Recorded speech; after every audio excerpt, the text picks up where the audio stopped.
Hello friends, आज की इस वीडियो में मैं आप लोग को सारे टेस्ट बताऊंगा जो कि ऑर्गेनिक केमिस्ट्री के इंपॉर्टेंट है, जो कि आपके एग्जाम में आ सकते हैं। तो चलो, सबसे पहला हमारा जो टेस्ट है उसका नाम है आयोडोफॉर्म टेस्ट।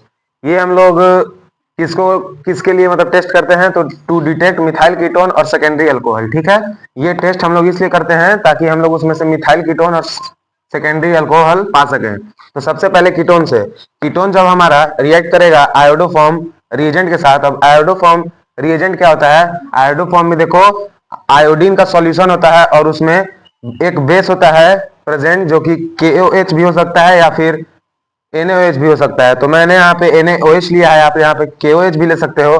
तो यहाँ पे देखो, ये मिथाइल अलग हो जाएगा और ये हमारा बना देगा येलो प्रिसिपिटेट, और ये हमारा एंटीसेप्टिक स्मेल रहेगा। जैसे कि तुम लोग हॉस्पिटल में जाते हो तो हॉस्पिटल महकता है ना, मतलब डेटोल सब वगैरह का वहां पे आता है स्मेल, वैसा ही ये महकेगा और इसका कलर होता है येलो।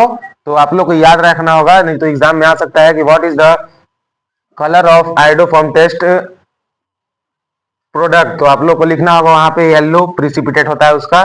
ठीक है, अब हम लोग आते हैं अल्कोहल में। जब हमारा अल्कोहल भी रिएक्ट करता है आयोडोफॉर्म रिएजेंट के साथ, तो ये भी हमारा निकाल के देता है सेम यही चीज, और ये भी येलो कलर का होगा और इसका भी एंटीसेप्टिक स्मेल होगा। येलो पीपीटी ये भी देगा प्रिसिपिटेट। तो ये हमारा आयोडोफॉर्म टेस्ट, ये हम लोग किस लिए करते हैं? टू डिटेक्ट मिथाइल कीटोन और सेकेंडरी अल्कोहल। ठीक है, तो हम लोग चलते हैं नेक्स्ट टेस्ट पे। तो ये हमारा अगला टेस्ट जिसका नाम है लुकस टेस्ट। ये हम लोग किस लिए करते हैं? To distinguish 1 degree 2 degree and 3 degree alcohol. यानी कि 1 डिग्री 2 डिग्री 3 डिग्री अल्कोहल को हम लोग अलग अलग करने के लिए इस टेस्ट को परफॉर्म करते हैं, जिसका नाम है लुकस टेस्ट। तो देखो, जब हमारा 3 डिग्री अल्कोहल रिएक्ट करता है लुकस रिएजेंट के साथ। अब लुकस रिएजेंट क्या है? तो लुकस रिएजेंट हमारा एनहाइड्रस ZnCl2 है, यानी कि एनहाइड्रस जिंक क्लोराइड है। तो ये हमारा लुकस रिएजेंट। तो जब हमारा 3 डिग्री अल्कोहल रिएक्ट करता है लुकस रिएजेंट के साथ, तो वो हमारा 2 क्लोरो 2 मिथाइल प्रोपेन देता है। यहाँ देखो 3 डिग्री अल्कोहल है तो यहाँ भी 3 डिग्री बनेगा प्रोपेन। ठीक है, और यहाँ पे वाटर निकलता है। अब यहाँ पे बात यह आता है कि सबसे ज्यादा रिएक्टिविटी किसका होता है? 3 डिग्री 2 डिग्री या 1 डिग्री अल्कोहल का। तो सबसे जल्दी रिएक्ट करता है लुकस रिएजेंट के साथ 3 डिग्री अल्कोहल, फिर 2 डिग्री करता है इससे स्लो, फिर मतलब इससे बहुत ज्यादा स्लो 1 डिग्री करता है। यानी सबसे स्लो यहाँ पे रिएक्ट करेगा 1 degree alcohol anhydrous zinc chloride के साथ, यानी लुकस रिएजेंट के साथ।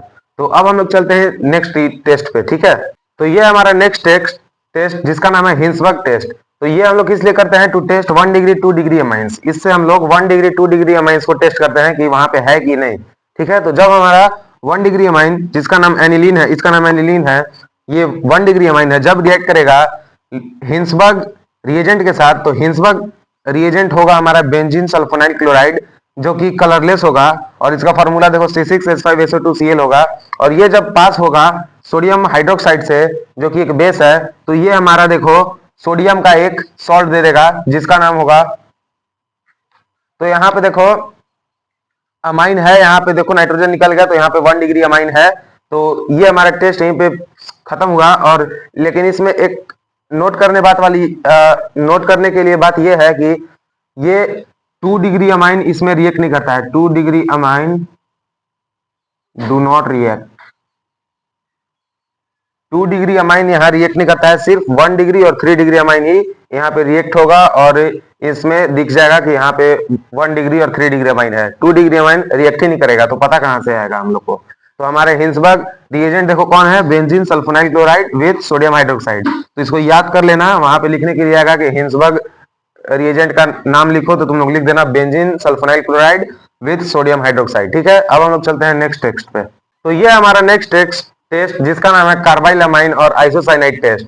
तो ये टेस्ट सिर्फ 1 डिग्री अमाइन ही दिखाता है, 2 डिग्री 3 डिग्री अमाइन यहाँ पे रिएक्ट नहीं करता है। तो जब हमारा 1 डिग्री अमाइन, यानी देखो ये एनिलीन है, रिएक्ट करेगा कार्बाइल अमाइन और आइसोसाइनाइड रिएजेंट के साथ। अब कार्बाइल अमाइन और आइसोसाइनाइड रिएजेंट होता क्या है? तो वो हमारा मिक्सचर होता है क्लोरोफॉर्म का और साथ ही में एक बहुत अच्छे बेस का, जो कि पोटेशियम हाइड्रोक्साइड भी हो सकता है या फिर सोडियम हाइड्रोक्साइड भी हो सकता है, दोनों में से कोई हो सकता है। तो जब हमारा 1 डिग्री अमाइन यानी एनिलीन रिएक्ट करता है क्लोरोफॉर्म के साथ और एक स्ट्रॉन्ग बेस जैसे कि पोटेशियम हाइड्रोक्साइड और सोडियम हाइड्रोक्साइड के साथ, तो हमारा आइसोसाइनो बेंजीन देता है और प्लस में NaCl और वाटर निकालता है।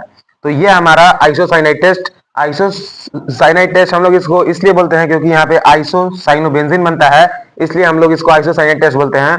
और ये जब बनता है तो ये पूरे सॉल्यूशन को ब्लैक कर देता है, तो इससे हम लोग को पता लग जाता है कि यहाँ पे 1 डिग्री अमाइन है। ठीक है, 1 डिग्री अमाइन यहाँ पे है। कैसे पता चला? जब ये यहाँ पे कन्वर्ट हुआ आइसोसाइनोबेंजीन में, तो ये आइसोसाइनोबेंजीन पूरे सॉल्यूशन को ब्लैक कलर में बदल देता है, तो इससे पता चल जाता है कि यहाँ पे 1 डिग्री अमाइन है। ठीक है, अब हम लोग चलते हैं नेक्स्ट टेस्ट पे। तो ये हमारा नेक्स्ट टेस्ट जिसका नाम है टोलेंट टेस्ट। तो ये टेस्ट किस काम में यूज होता है? To test aldehyde and ketone. ये टेस्ट एल्डिहाइड और कीटोन को पहचानने के लिए किया जाता है। और ये कैसे पहचानते हैं? जब ये पूरा रिएक्शन होगा तो यहाँ पे लास्ट में सिल्वर मिरर का फॉर्मेशन होता है, यानी सिल्वर का मिरर बन जाता है, यानी आईना। तो देखो ये रिएक्शन होता क्या है। जब हमारा अमोनियम हाइड्रोक्साइड रिएक्ट करता है सिल्वर नाइट्रेट के साथ, तो ये हमारा सिल्वर हाइड्रोक्साइड देता है और अमोनियम नाइट्रेट देता है। तो यही देखो, यही है हमारा सिल्वर मिरर। यहाँ पे देखो यही बन जाएगा सिल्वर मिरर। तो ये पता चल गया कि यहाँ पे हमारा एल्डिहाइड है। ठीक है, ये एल्डिहाइड है यहाँ पे। और देखो नाउ जब ये हमारा AgOH यानी सिल्वर हाइड्रोक्साइड रिएक्ट करता है फिर से अमोनियम हाइड्रोक्साइड के साथ, तो ये हमारा टोरेन रिएजेंट देता है, जो कि इसका फॉर्मूला ये होगा, देख लो। ये हमारा देता है टोरेन रिएजेंट। ये जो यहाँ पे सिल्वर हाइड्रोक्साइड बना, ये फिर से रिएक्ट करता है अमोनियम हाइड्रोक्साइड के साथ, और ये यहाँ पे हमको टोरेन रिएजेंट देता है। अब एक नोट करने वाली बात ये है कि ये टेस्ट सिर्फ एल्डिहाइड ही शो करते हैं, कीटोन शो नहीं करते। Ketone not show this test. ठीक है, ये सिर्फ एल्डिहाइड ही करते हैं। और जब ये पूरा रिएक्शन हो जाएगा तो लास्ट में तुम्हारा सिल्वर मिरर का फॉर्मेशन हो जाएगा। तो अब हम लोग चलते हैं नेक्स्ट टेस्ट पे। तो ये हमारा लास्ट टेस्ट जिसका नाम है फेलिंग टेस्ट। ये हम लोग सिर्फ एल्डिहाइड को चेक करने के लिए करते हैं। अगर एल्डिहाइड यहाँ पे होगा तो तुम्हारा रिएक्शन में रेड प्रिसिपिटेट बन जाएगा। देखो जब हमारा 1 डिग्री एल्डिहाइड रिएक्ट करता है कॉपर के साथ, तो ये हमारा कार्बोक्सिलेट आयन में कन्वर्ट हो जाता है, और प्लस में बाई प्रोडक्ट जो निकलता है वो निकलता है कॉपर ऑक्साइड, जो कि रेड प्रिसिपिटेट बनाता है। तो इससे पता चलता है कि हमारा यहाँ पे एल्डिहाइड प्रेजेंट है। ठीक है, अब जो हम लोग इसमें रिएजेंट लिए हैं, ये Cu2+ और OH माइनस, ये हमारा आया है कॉपर 2 टर्ट्रेट से, जिसका फॉर्मूला होगा C4H for CuO6, जो कि ब्लू कलर का होता है। यहां से ये हमारा आया है। तो ये हमारा फेलिंग रिएजेंट इसको बोल सकते हो। ये हमारा फेलिंग रिएजेंट। ये तुम्हारे एग्जाम में आ सकता है कि व्हाट इज फेलिंग रिएजेंट। तो ये तुम लोग को बताना होगा कि इसका नाम होता है कॉपर 2 टर्ट्रेट। कॉपर 2 क्या है? ये 2, ये इसका कॉपर का ऑक्सीडेशन स्टेट है। ठीक है, यहाँ पे ये कॉपर का ऑक्सीडेशन स्टेट है, और ये ब्लू कलर का होता है। तो आशा करता हूँ आप लोग इस वीडियो को पसंद आया होगा आप लोग को, और ये वीडियो इन्फॉर्मेटिव लगा होगा तो वीडियो को लाइक करना, चैनल पर नए हो तो सब्सक्राइब कर लेना। मिलता है नेक्स्ट वीडियो में, तब तक के लिए बाय बाय।